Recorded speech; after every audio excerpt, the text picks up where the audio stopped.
Om Namo Bhagavate Vasudevaya. Om Namo Bhagavate Vasudevaya. Shri Bhagwan Uvacha. Abhyam Sattva Samsudir Jnana Yoga Vyavastiti Danam Damascha Yajnascha Swadhyastapa Arjavam Ahimsa Satyam Akrodas Tyaga Santir Apashunam Daya Bhuteshu Aloluptvam Martavam Hir Achapalam Teja Shamadhriti Saucham Adrohanati Manita Bhavanti Sampadam Devam Abhijatasya Bharata. The Supreme Personality Godhead said, fearlessness, purification of one's existence, cultivation of spiritual knowledge. Hare Krishna. So, Hare Krishna. Sorry, I'm just going to mute everybody, so then you can unmute yourself, Mataji, and start the recitation. Please go ahead.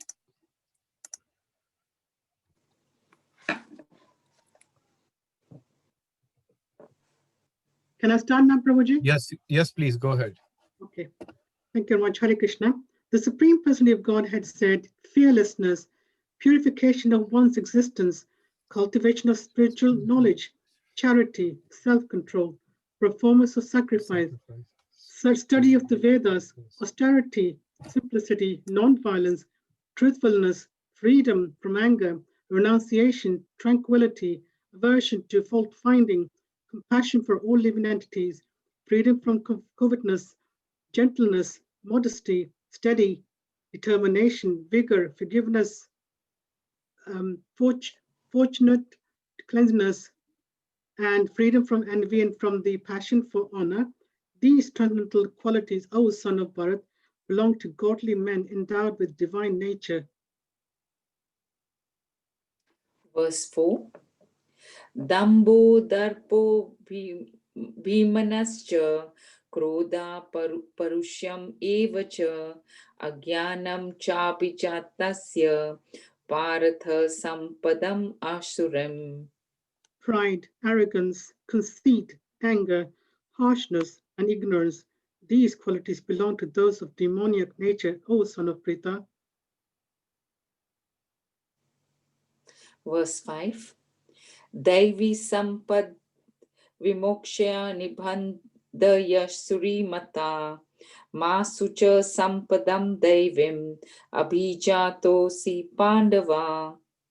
The transcendental qualities are conducive to liberation, whereas the demonic qualities make for bondage. Do not worry, O son of Pandu, for you are born with the divine qualities. Verse 6. Dvaibhuta sargam loke smindaiva asura evacha daivye vistarasha prokta ashuram partha me shrunu. O son of Pritha, in this world there are two kinds of created beings. One is called divine and the other one is demoniac. I have already explained to you at length the divine qualities. Now hear from me of the demoniac. Verse 7. Pravuttim cha nivrutim cha janana vidura sura na sauchyam napi chacharo na satyam teshu vidate. Those who are demonic do not know what is to be done and what is not to be done. Neither cleanliness, nor proper behavior, nor truth is found in them. Verse 8. Asatyam apratishtam te jagat ahur anishwaram aparaspara sambhutam kim anyat kama haitukam. They say that this world is unreal, with no foundation, no guiding control. They say it is produced of sex desire and has no cause other than lust. Verse 9.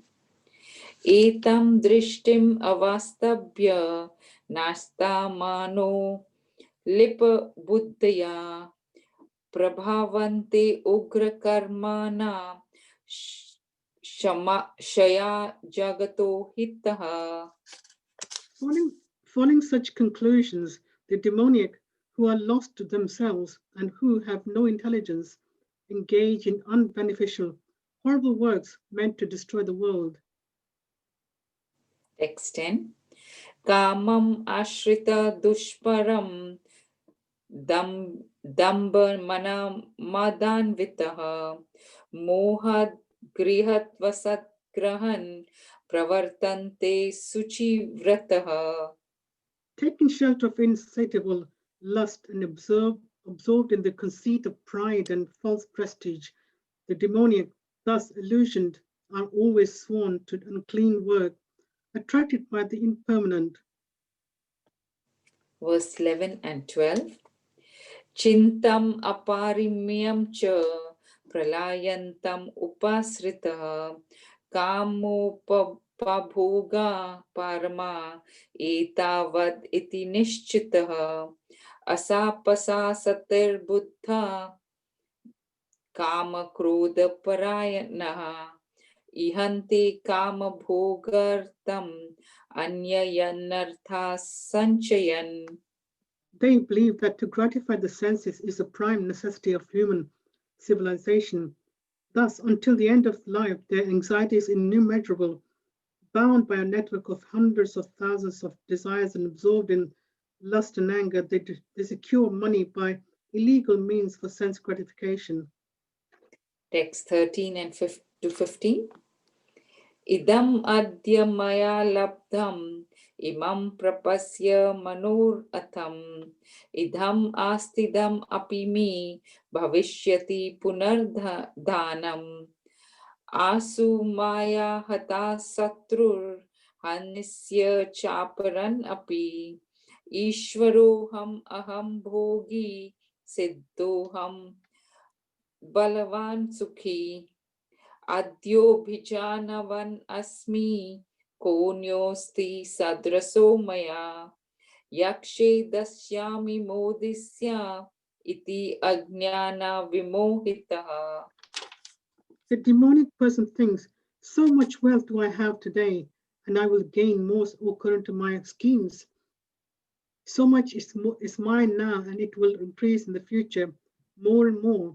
He is my enemy, and I have killed him, and my other enemies will also be killed. I am the Lord of everything. I am the enjoyer. I am perfect, powerful, and happy. I am the richest man, surrounded by aristocratic relatives. There is none so powerful and happy as I am. I shall perform sacrifices, I shall give some charity, and thus I shall rejoice. In this way, such persons are deluded by ignorance. Text 17. Aneka chitta vibaranta mohajala samavrata prakashkataha kama bhogeshu patanti narake sucho. Thus perplexed by various anxieties and bound by a network of illusions, they become too strongly attached to sense enjoyment and fall down into hell. Text 17. Atma sambhavita stabda dhana mana madanvitaha vajanti nama yajnaste dambena vidhi purvakam. Self-complacent and always unprudent, deluded by wealth and false prestige, they sometimes proudly perform sacrifices in name only, without following any rules or regulations. Text 18. Ahankaram balam darpam kamam krodam cha samshrita mam atma paradehesu pradivishanto bhavasukaha. Bewildered by false ego, strength, pride, lust, and anger, the demons become envious of the Supreme Personality of Godhead, who is situated in their own bodies and in the bodies of others, and blaspheme against the real religion. Text 19. Tan aham devashtu kruran sansareshu naradhamam Shipami ajashram ashubhan ashrusvi eva yonishu. Those who are envious and mischievous, who are the lowest among men, I perpetually cast into the ocean of material existence, into various demonic species of life. Text 20. Asuram yonim apana muddha janmani janmani mam aprapyavi konteya tato yanti adamam gatim. Attaining repeated birth amongst the species of demonic life, O son of Kunti, such persons can never approach me. Gradually they sink down to the most abominable type of existence. Text 21. Trividam narkesyedam dwaram nashnam kama krodastata lobhas tasmad itat trayam tejat. There are three gates leading to this hell: lust, anger, and greed. Every sane man should give these up, for they lead to the degradation of the soul. Text 22. Etir vimukta konteya tamodveristribhur naraha acharate atmana shreyas tathoyati param gatim. The man who has escaped these three gates of hell, O son of Kunti, performs acts conducive to self-realization and thus gradually attains the supreme destination. Text 23. Yashastra vidhim utsriya varate kama kartaha na sa siddhim avapnoti na sukham na param gatim. He who discards scriptural injunctions and acts according to his own whims attains neither perfection nor happiness nor the supreme destination. Text 24.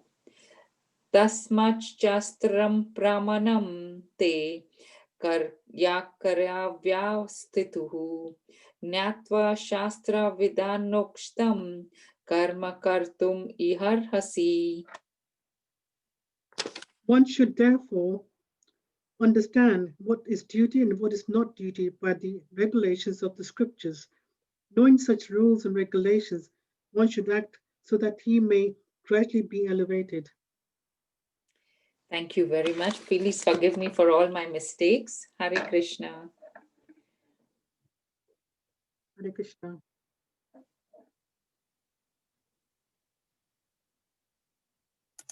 Om Tat Sat Iti Srimad Bhagavad Gita Shu Upanishadishu Brahma Vidyayam Yoga Shastre Shri Krishna Arjuna Samvade Devasur Sampat Vibhaga Yoga Nama Dashoho Adhyaya Hari Om.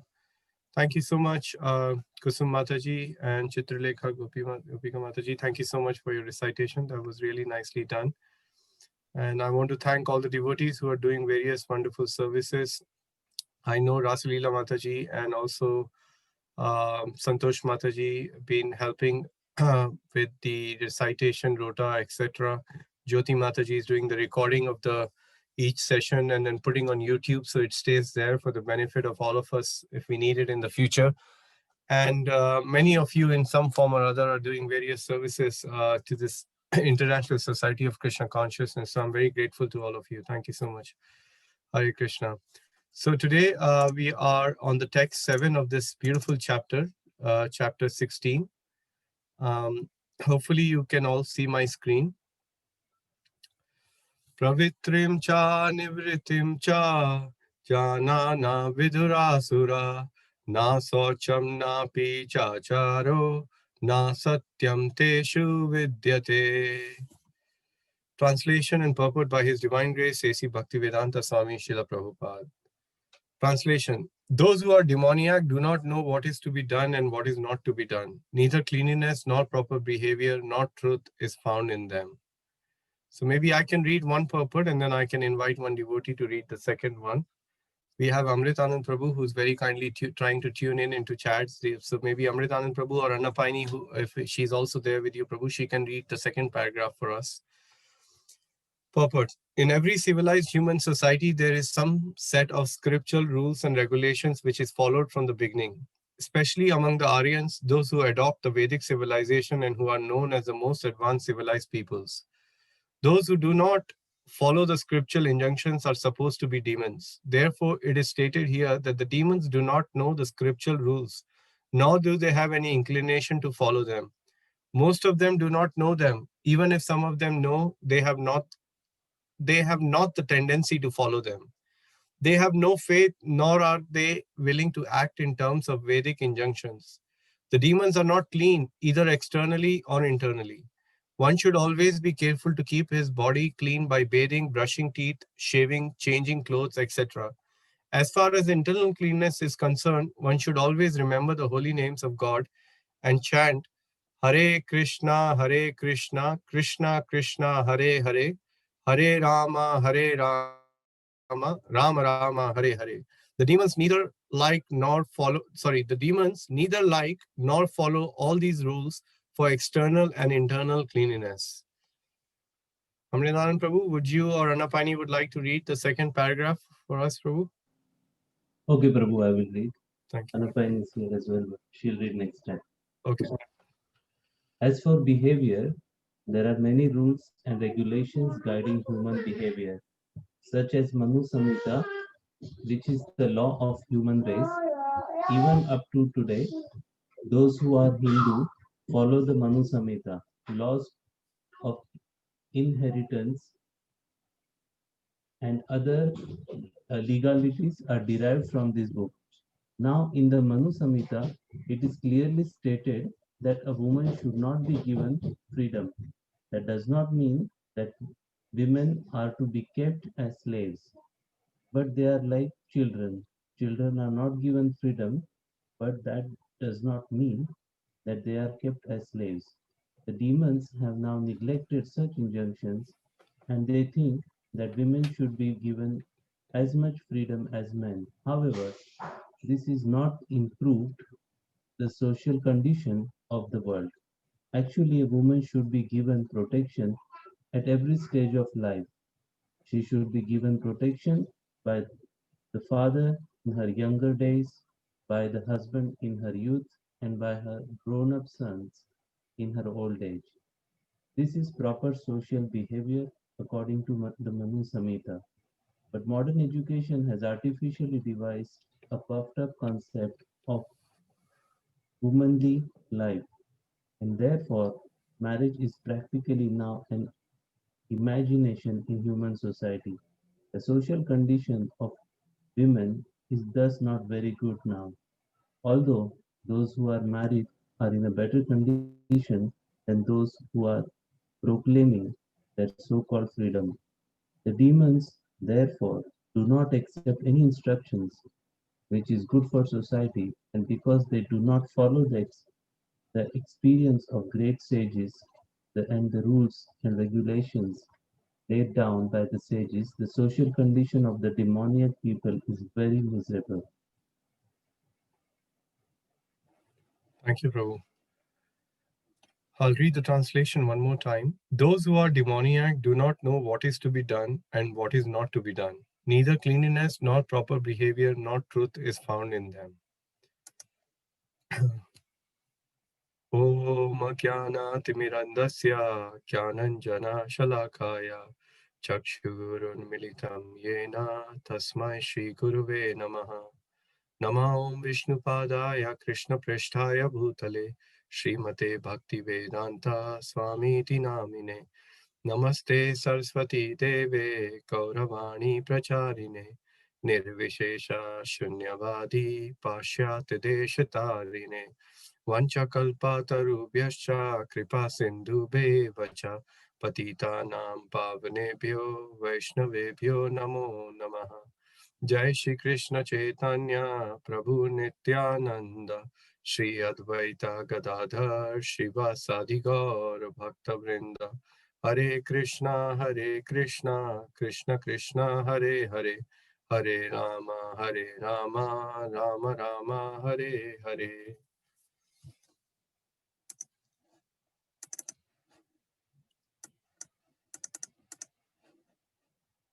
So it's a very beautiful chapter which we are discussing as we are getting closer to the end of Bhagavad Gita. We are now in the 16th chapter. And in this particular section, which is the second section of this chapter, in the first section, we heard the beautiful virtuous qualities of somebody who's a devotee of the Lord. And now in the second section, the demoniac nature is explained. One may ask a question, why is there a need to talk about demoniac nature? So it is a bit like, why is there a need to talk about the material world and when the spiritual world is all blissful? Actually, Srila Prabhupada in the introduction to Bhagavad Gita mentions that the real knowledge is knowledge of the material world, spiritual knowledge, the spiritual world, the Supreme Lord, and the connection between the three. Only then our knowledge becomes complete. Until and unless we understand the futility or the temporary arrangement of this flickering material world, only then we will be able to appreciate the spiritual world even more. So similarly, after giving the beautiful qualities of those who are virtuous and are wonderful devotees of the Lord, Krishna is now telling Arjuna that please hear from me the demoniac qualities. So according to one's level of general detachment and selflessness, he is eligible candidate for liberation. And here we see, in one sense, the real root of demoniac mentality is the inner choice of the soul to be for Krishna or against Krishna. And all subsequent choices we make after that are really a result for our foundational one. Depending on what choices we make, that will decide our future. Thus, the divine and the demoniac natures ultimately reflect the soul's inner direction towards Krishna. So you see that if we cultivate the qualities which are conducive to spiritual life, that will reflect our favorable attitude and disposition towards the Supreme Personality of Godhead in his devotional service. On the other hand, if we engage in the demoniac activities, that will actually take us away from the Lord and probably cast us into the deepest regions of the hell.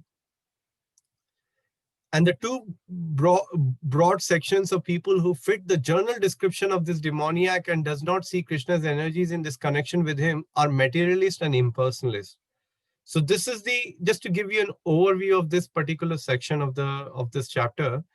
Mainly both these people are demoniac. Why are materialists demoniac? Because they see the world as theirs to enjoy, and thus they disconnect with the Lord. So that is for, of course, I'm a materialist. When I'm seeing the world, I'm seeing it, everything is meant for my enjoyment, and then how does an impersonalist look at the world? He looks at the world that ultimately the material world does not exist. It has no connection to the absolute. So the first person is deriding the connection with the Lord because he's thinking, I'm the Lord of all I survey, as Srila Prabhupada says in many places.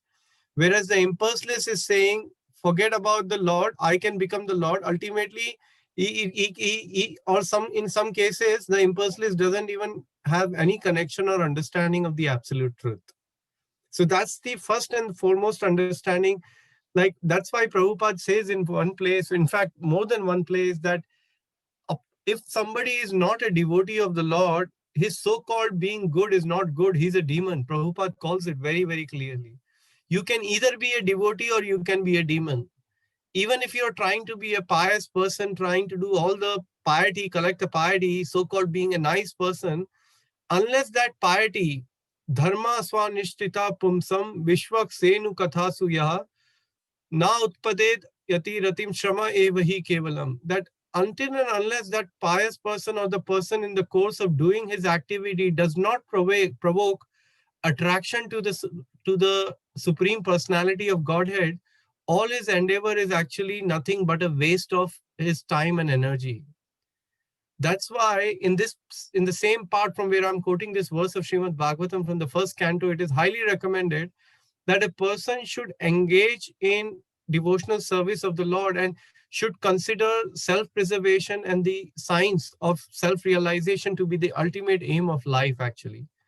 Otherwise, all our endeavors are futile, are waste of time and energy, unfortunately. So that's just a bit of an overview of this section. Now let's see the link between the previous section to this section.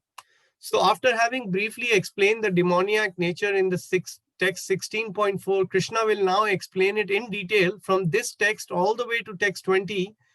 And Arjuna will thus see that he himself, as well as his fighting, is free from demoniac tendency. Because Krishna is just telling Arjuna, right, in the previous verse, do not worry, you are not born of the demoniac nature, O son of Pratha. You are born of the godly qualities. You are born of the wonderful qualities. So that's the link between the two sections. And in this particular verse, these are the qualities which we will be having a look. So, for example, demoniac qualities were spoken. There was a quality spoken in the text 4, pride, arrogance, conceit, anger, harshness, ignorance. And we went all of these through in quite a detail the other day when we were discussing. So I'm not going to, I just wanted to remind of, so that we have an idea of where we are and what we've been discussing in terms of the demoniac qualities. And then the theme for this particular verse establishes that nature of those qualities. Firstly, don't know what is to be done, what is not to be done. Does not or do not follow the Shastras. So this is the first tendency of somebody who's demoniac by nature. They do things for the sake of doing. Like we have this wonderful devotee from Dwarka temple. Prabhuji is very, very famous now all over the world with his short videos. I'm forgetting his name. He does amazing videos, glasses, and like in the north of India, he's preaching very well. So there he says, Hindi mein I'll tell and I'll try to translate, that he says, some people do stuff for maza. यार मजे के लिए करते हैं. Let's go here. क्या करना पड़ेगा? मजा आएगा. यहाँ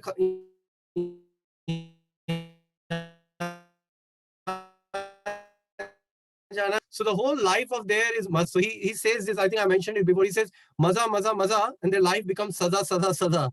In the sense, maza means to have fun and saza means to get punishment. Because people are doing things for the sake of doing it without really understanding that, like there is a saying on this side of the world that there should be a method even behind the madness. But there, people don't have any method behind the madness. People are thinking, okay, let's have fun. And, you know, the life is great. While we are here, let's enjoy. So they really have no conception. And that's the danger of staying in that mode of ignorance, unfortunately. Then Prabhupada is saying, or the verse is saying, they're unclean, neither likes nor follow these rules. And they have improper behavior, they're untruthful and self-centered. So you see, the verse is establishing for a person who you can look at and, okay, this person has improper behavior, untruthful, he's self-centered. So all these things are you can clearly, by such aspects of behavior, you can understand the demoniac nature of the person. So it's quite reflective, because even as an aspiring devotees, sometimes we fall under these categories. That's why we have to sharpen our intelligence and use Shastra Chakshu or scriptures in order to regulate our life. That's why Krishna says in Bhagavad Gita that it is very important to regulate our life through scriptures.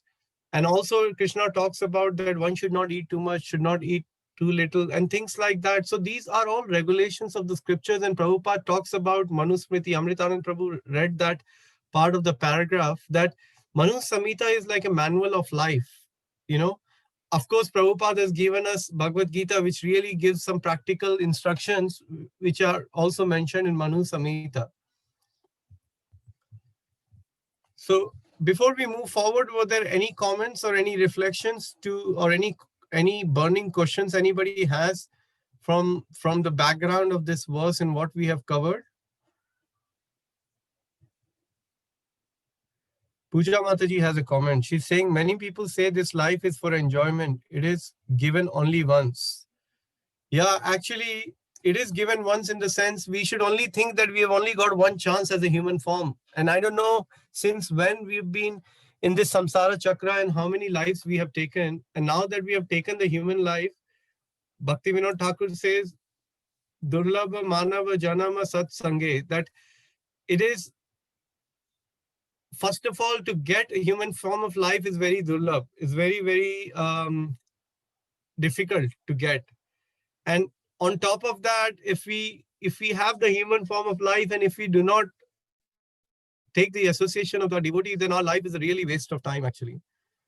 So it's very important that we should actually take that, yes, this is my only human life. I have no doubt or no idea what is going to happen to me. The world is really struggling.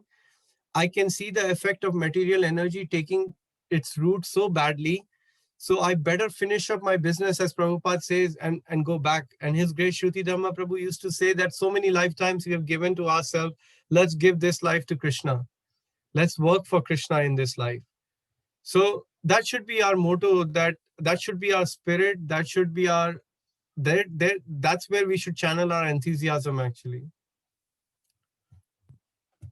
Let's move on to next part. So these are some aspects from this particular verse which I picked up along with Prabhupada's emphasizing on the point. So the first point I wanted to mention is they do not know what is to be done, do not follow the Shastra. So they act whimsically and not according to the set of scriptural rules and regulations set up for a civilized society.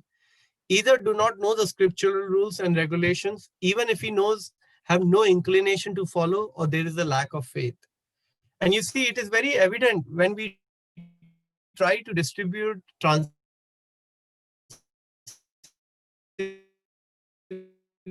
rituals.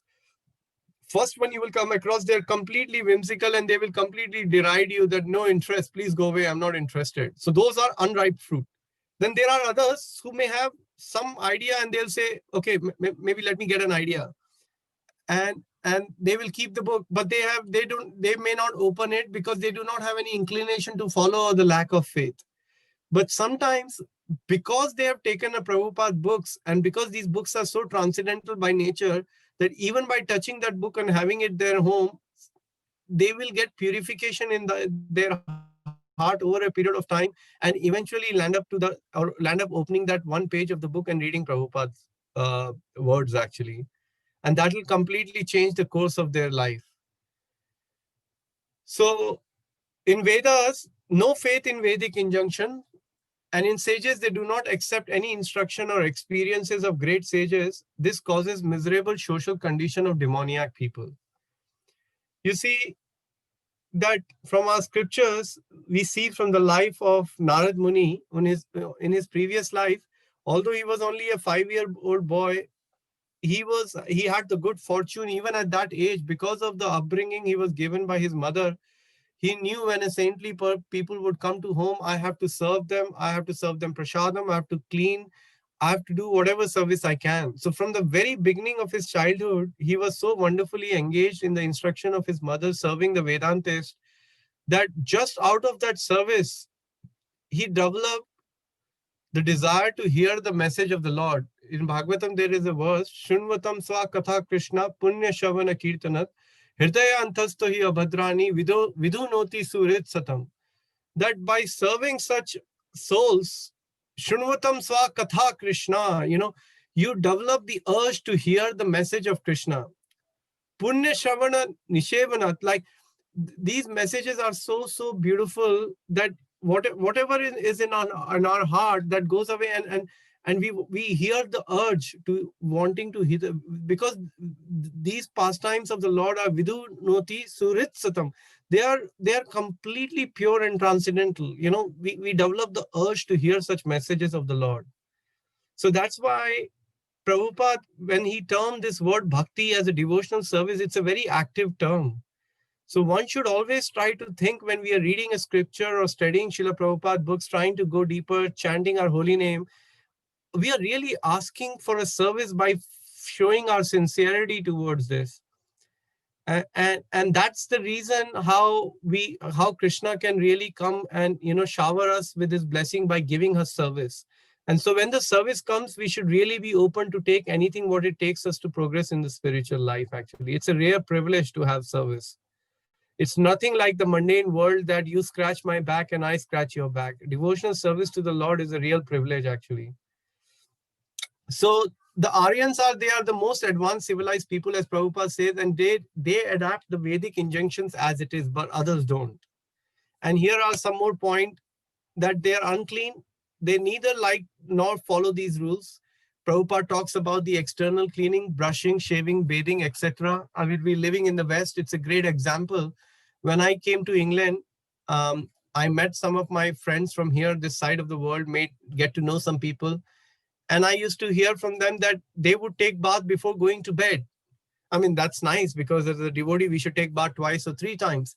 But they had no conception of taking bath in the morning. They would only brush after they've had breakfast and things like. So there is no conception in terms of, it's very important because Prabhupada also says cleanliness is next to godliness.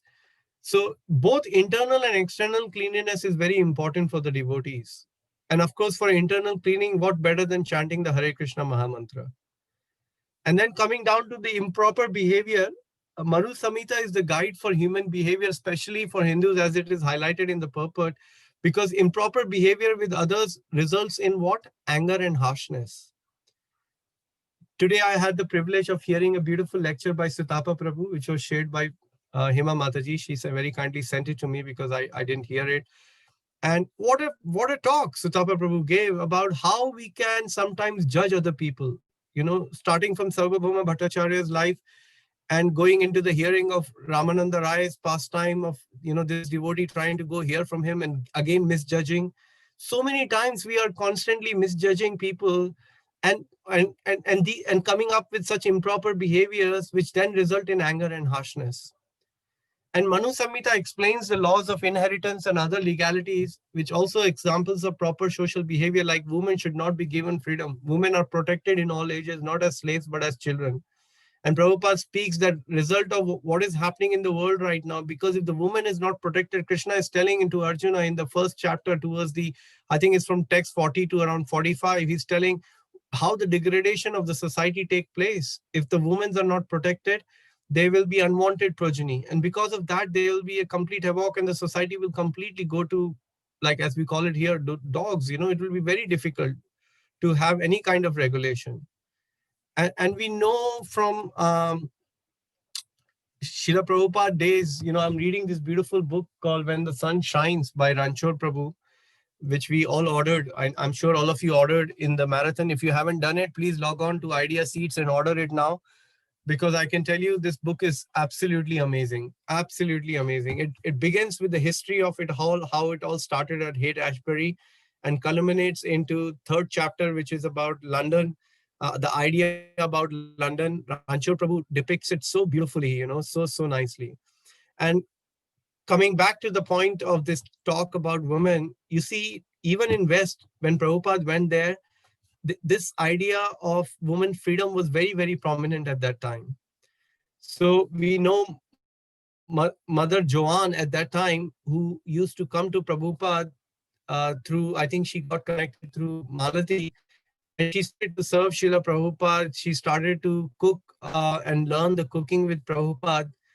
And her, at that time, the Prabhu, Gurudas Prabhu was her boyfriend.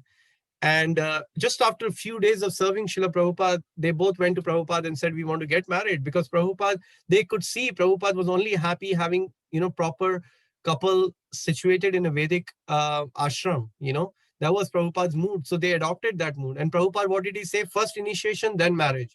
So you will see on all those wonderful old pastimes of Prabhupada, he was so particular about these things to the extent that a sannyasi is not supposed to be going to a wedding, what to speak of doing a wedding. And for this reason, you know, so many times Prabhupada was like, got criticism on various other things, you know. So he married Yamuna and Mother Yamuna Mataji and Gurudas. And before that, they got initiated. And that whole aspect, Prabhupada used to emphasize how important for the woman to be protected. And all these glorious souls then became the reason of us being able to practice Krishna consciousness in England today. And when you read that history, your hairs will stand on end. It's not even, it may not be ecstatic, as in ecstatic symptoms, but just out of gratitude, you will feel super excited about hearing, you know, reading this wonderful, thrilling pastimes unfolding of Srila Prabhupada empowered disciples coming to UK actually and starting the Krishna consciousness movement here in London. You know, just by giving one class, Prabhupada was giving, this was in San Francisco when Prabhupada was there. They have created this beautiful place. And Prabhupada would give the class and then he would go up and meet with the devotees. And one time, you know, Prabhupada gave the class and it was such a historical moment. Prabhupada had ordered a mridanga months ago when he had come to US. And that day the mridanga had just arrived. And one devotee brought it up to Prabhupada, and Prabhupada, first day Prabhupada bought it for the evening class and started playing, and everybody was like in ecstasy, dancing and really enjoying first time the beats of mridanga in America for that matter. And I was thinking, wow, what a moment, you know, first time Prabhupada, you know, and they saw Prabhupada playing mridanga like an expert because Prabhupada knew all instruments. And they were just awestruck seeing Prabhupada playing the mridanga with such excitement. They started dancing and then whole thing happened and then Prabhupada went up. And that enthusiasm of Prabhupada stayed with them. Prabhupada never told them first time, but all of a sudden some devotees like Mukunda, Gurudas Prabhu, they said, let's go out and chant Hare Krishna. And they just went out and they started chanting and then they went around the park and came back and Prabhupada was upstairs. He heard what's happening. And he asked a devotee, he said devotees had gone out. And then Prabhupada peeped from the window and he had a beaming smile, Ranchor Prabhu explains. And he called everybody in. He said, this is what Chaitanya Mahaprabhu wants all of us to do. From today, please go out every day. And there was the start of the first Harinam party, going out, chanting, taking the holy names of the Lord, accompanied by flags and wonderful musical instruments, which is still going on and will go on for the next 10,000 years. So coming back to the last couple of points, untruthful, one should not concoct philosophies for their own purposes. That's very important. You know, a lot of time we come to the Shastras, we read something and we say, I believe this is my opinion. Like, you know, I was like that when Amritanand Prabhu was trying to tell me, Divinam, have prasadam, Krishna consciousness is great. Because of that friendship, I stayed, you know, and because of that love Prabhu had and Manu Prabhu and many other devotees who gave themselves to me selflessly, I was able to see that this is really an amazing world where people do not have any ulterior motive. They just want to be with you because they want to look after you and share Krishna consciousness with you. But I had many ideas, you know, what about this, what about that? But over a period of time, just putting the prasadam in my mouth and a bit of a kirtan, everything got solved. That's why we should not get so bucked up that even if I'm a science student, how does this work? How does that work? Over a period of time, when the Krishna Prasad mixes with your blood, all those answers get so nicely answered that you naturally become calmed down. Apart from satisfaction you get from the answers of the Vaishnavas and senior devotees, but the Kirtan and Prasadam does a lot of magic for us actually.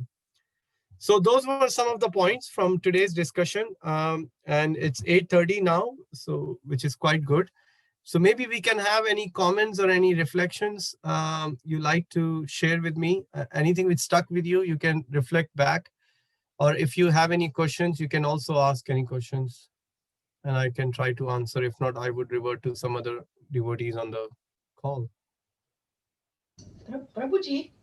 Puja Mataji, Hare Krishna. Yes, Hare Krishna. Probably people have a mixture of the qualities, divine and demoniac. So whichever is prominent, then that person would fall in that category? Yes, Mataji. So the other day, Vrindavan Chand Prabhu was giving the class. He was explaining that how in the Kali Yuga, the demon and demoniac live in the same body. They used to, you know, in Satya Yuga live on a different planets. Like that, now they both live in the same body. So what happens is when we are not sufficiently purified in Krishna consciousness and not Krishna conscious, then unfortunately those demoniac tendencies do come out. But somehow or other, if we can keep ourselves as much as possible near to the transcendental vibration, sooner or later, they will come closer to the Krishna conscious practice and they will bounce back to outside. They won't no longer be with us inside actually. So they are very much there, Mataji. Those tendencies are there even now in my heart. And as I practice, anger comes out, whatever it comes out.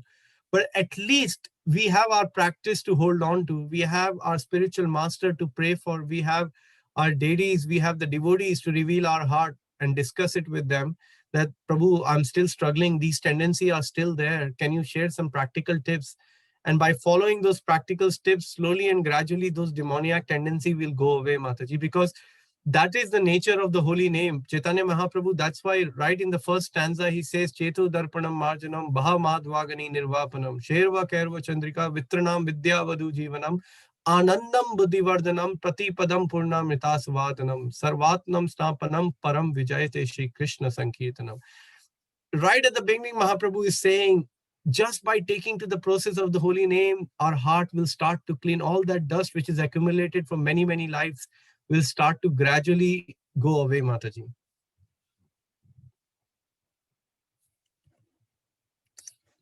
I hope that answers your question, Puja Mataji. Rita Mataji is saying, can you please tell me about a book you were talking about in the class? Thank you for asking, Rita Mataji. I get very, very happy when somebody specially asks me about where to order the book and when somebody asks me the question. So for the pleasure of Srila Prabhupada and for the benefit of everybody, because you have asked this question, I'm going to share the link of the website where you are our own website of Bhaktivedanta Manners for ordering books. And I will also mention the book name now for everybody. It's ideaseeds.org, and the book is called The Rising When the Sun Shines by Ranchor Prabhu. It's there on the When the Sun Shines. It's all about the historical moment of UK, how Krishna consciousness came here. And your life will not be the same after you read this book. So I warn anybody who's if you're not looking to change your life and not wanting to look towards Chaitanya Mahaprabhu and the glorious moment of Sri Chaitanya Mahaprabhu, then don't look at the website. But if you do want to get attracted by Chaitanya Mahaprabhu and see how Krishna consciousness came to England and to West, then there you open the book. That's my request to all of you. Thank you, Prabhuji. Thank you. Thank you so much. Thank you so much. I will order it online. Thank you so much. No problem, Mataji. Hare Krishna. Hare Krishna. Hare Krishna, Prabhuji. Hare Krishna, Rupa Mataji. Dhanna pranam. Yeah, Dhanna pranam. My question is on the Manu Samhita, Yes, where it says that a woman should be given protection by her father in the beginning, I mean, when she is young, then her Yes. husband, and then her grown-up sons. What if she doesn't have sons? And what if she has daughters or something? So I was just Yeah, thinking so that's a very good question, Mataji. I would say if the daughters is there, the daughters can definitely protect the mother as much as she can, wherever she possibly can. But by nature, the daughters are meant to obviously get married and go to their husband's place.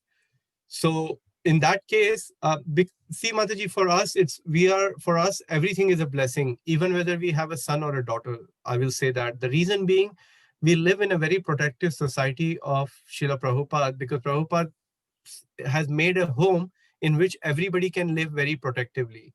Of course, things happen in the life which makes it very challenging for many of us on many, many occasions. But because we are living in such an environment, Mataji, even if one doesn't have a son, if he has a daughter, if he or she can make sure, try to give the best to Krishna consciousness to that daughter, then Krishna will empower completely Mataji. He will arrange for somebody else's son to come and look after one Mataji who's old. And it happens with so many of us actually. Krishna, because jiska koi nahi uska bhagwan to hota hai, as we have heard. For someone who doesn't have anything, Krishna is going to be there. Krishna will look after. So like that, Mataji, as long as we can try our best to give them devotional service, these children will look after the mother and father both. That's my understanding. But again, if anybody has any other comments, they can definitely. Having a son, it becomes as it is stated in Manu Samhita, as we are hearing, but having a daughter is no less. That's my take on it, Mataji. But anybody else can comment. Thank you, Prabhuji. Thank you. Can I ask one more question, please? Yes, please go ahead, Mataji. Okay, it's about a sentence where it says freedom for men and not women. So I was thinking throughout history, women have been exploited, suppressed, oppressed. So if it is like patriarchal, So then, so obviously some men are divine, so are some women. But if it is like, if it is stated like women are like this and men are like men should be given freedom, so they can exploit, like, that they can be exploitative more. So I was just thinking about that. Why is Yeah, it said? yeah. I think it's a very relevant question, Mataji. We were yesterday. We were on. As part of our Bhakti Vaibhav, we were supposed to finish our dissertation, submit the dissertation, and give a presentation on that. So we were giving this presentation yesterday. It was 3 of us, and Yamuna Bihari Prabhu, a very wonderful soul, wonderful devotee. He gave a presentation on the entanglement in material life. That was his topic, and it was really based on the teachings of, or the life of Kardama Muni and Devahuti, who then gave a birth to the Supreme Personality of Godhead, Lord Kapila, later on.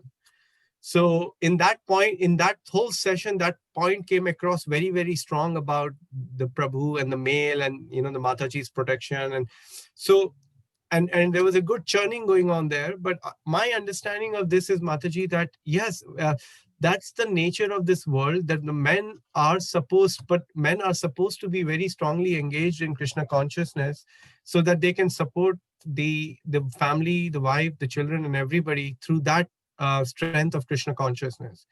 And equally, on the other side, if the men are not engaged and it is just somebody who's just carrying on with their course of life, they can be as equally exploitive as in the case of how a lady probably would not going to be protective. So it is not, in that sense, it's not so relevant, because unless it is more relevant when you come into the devotional life, because only then you have some idea and the boundaries that which you need to work towards. Okay, the lady's nature is this and man's nature are this.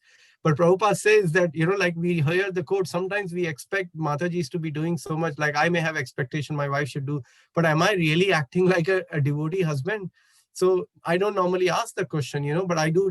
Naturally, we try to have demand, why you don't do this for me, why you don't do that for me.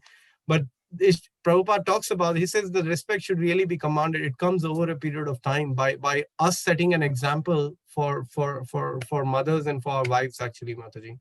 So yeah, I guess that's something I would say, but Prabhupada does talks about it quite strongly throughout the scriptures about this aspect, that yes, women requires protection, but men should not equally to be exploiting, because in Krishna consciousness, they're supposed to look after the family and give them Krishna consciousness.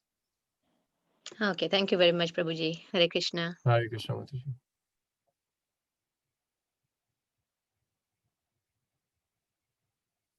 Amritanand Prabhu, would you like to add something, Prabhu, or comment on anything? No, Prabhu. Okay. Thank you. Thank you, Prabhu. Anybody else would like to? We'd like to thank Anna for also tuning in with Amritanand Prabhu. That's really nice, Annapani, that you're able to come and join our chat sessions. I'm also going to encourage Sridham to try and see if he can also attend at least few sessions. It'll be good. Anybody else? Hare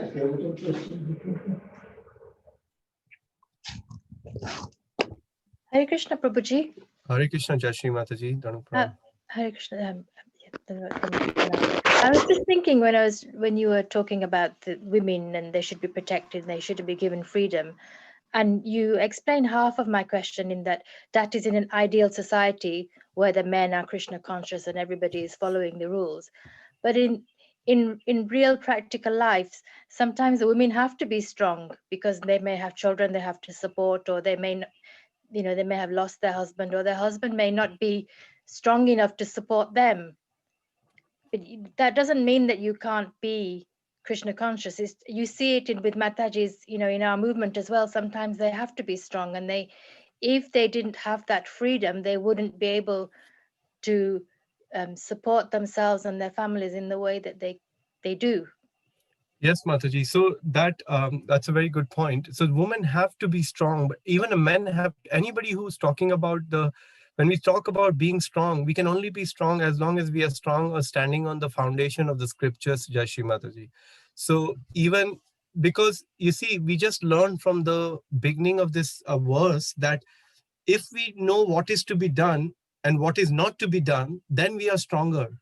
Because then we are really able to identify, like, let's say, for example, one of the roles of a woman, of a lady, is to be, she's the foundation of a home, to be able to protect the husband, look after the husband, look after the children. It's a big role and big task to play. So bringing it, it is because the times have moved. Both women and men have to actually work together. It's not that one kind of says, oh, I'm a man and Prabhupada is saying this and you should be like, no, that's wrong. Unless, because the ideal scenario is that the husband is so nicely following Krishna consciousness that wife naturally feels inspiration to act in that way. But if that is not the case, until we strike the balance, both have to work hand in hand, Mataji, on the practical aspects, as you very rightly said.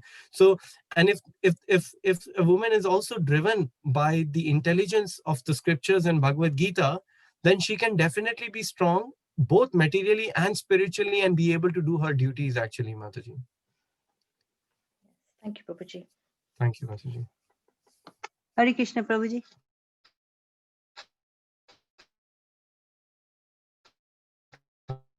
Hare Krishna, Hema Mataji. Example, because although she was a widow, she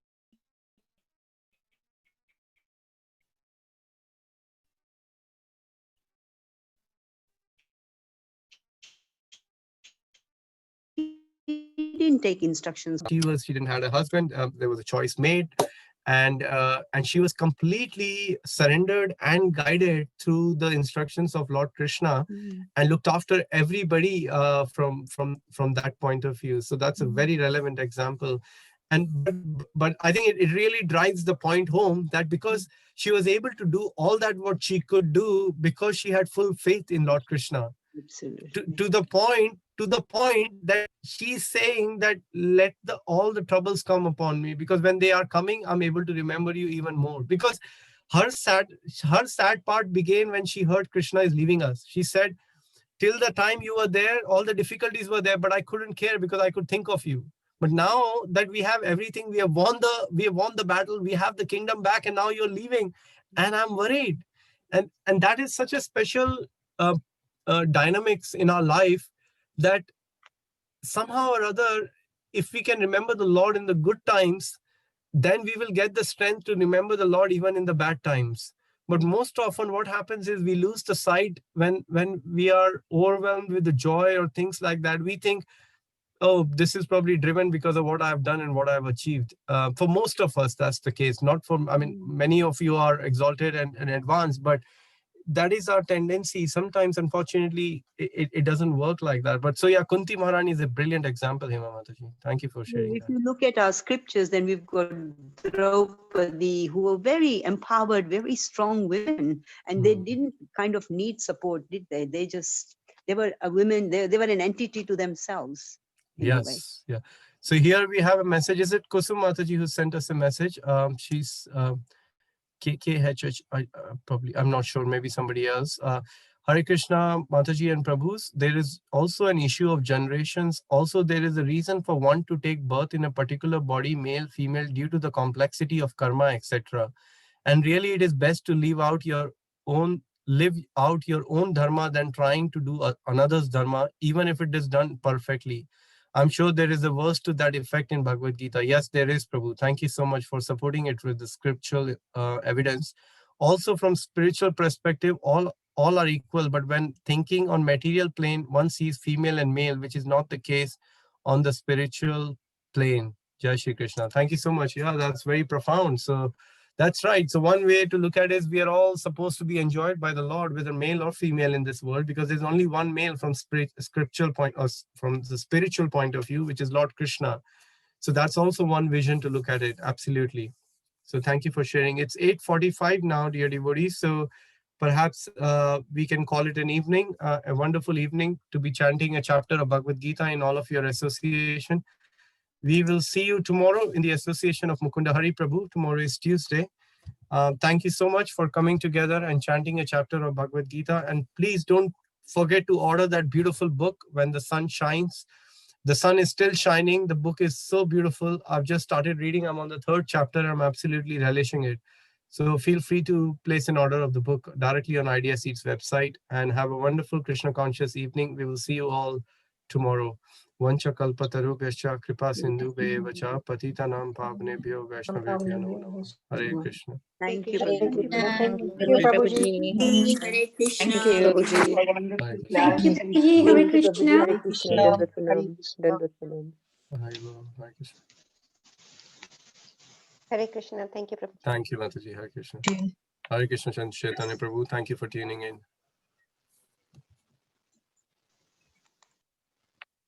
Hare Krishna Devanam Prabhu. Dhanam Pranam Amritam Prabhu. Thank you. Hare Krishna. Hare Bol Prabhu. Hare Krishna. Hare Krishna. Hare Krishna Mataji. Thank you.